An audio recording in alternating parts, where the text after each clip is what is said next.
بسم الله الرحمن الرحيم.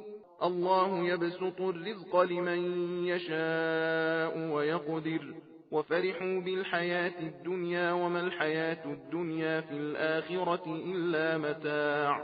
ويقول الذين كفروا لولا أنزل عليه آية من ربه قل إن الله يضل من يشاء ويهدي إليه من أناب.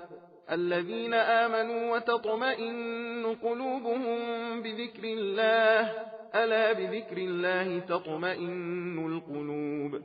الذين آمنوا وعملوا الصالحات طوبى لهم وحسن مآب. كذلك أرسلناك في أمة قد خلت من قبلها لتتلو عليهم الذي أوحينا إليك وهم يكفرون بالرحمن قل هو ربي لا إله إلا هو عليه توكلت وإليه متاب. ولو أن قرآنا سيرت به الجبال أو قطعت به الأرض أو كلم به الموتى بل لله الأمر جميعا. أفلم ييأس الذين آمنوا أن لو يشاء الله لهدى الناس جميعا.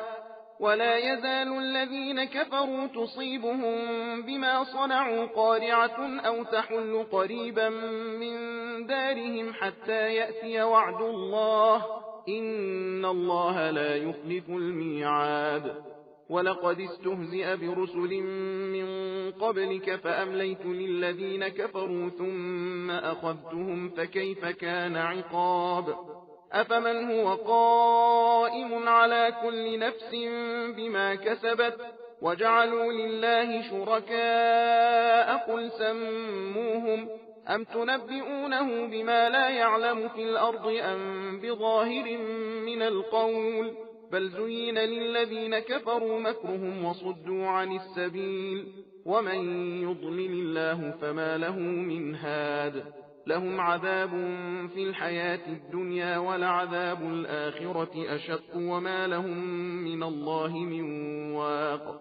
مثل الجنة التي وعد المتقون تجري من تحتها الأنهار أكلها دائم وظلها تلك عقبى الذين اتقوا وعقبى الكافرين النار. والذين آتيناهم الكتاب يفرحون بما أنزل إليك ومن الأحزاب من ينكر بعضه قل إنما أمرت أن أعبد الله ولا أشرك به إليه أدعو وإليه مآب.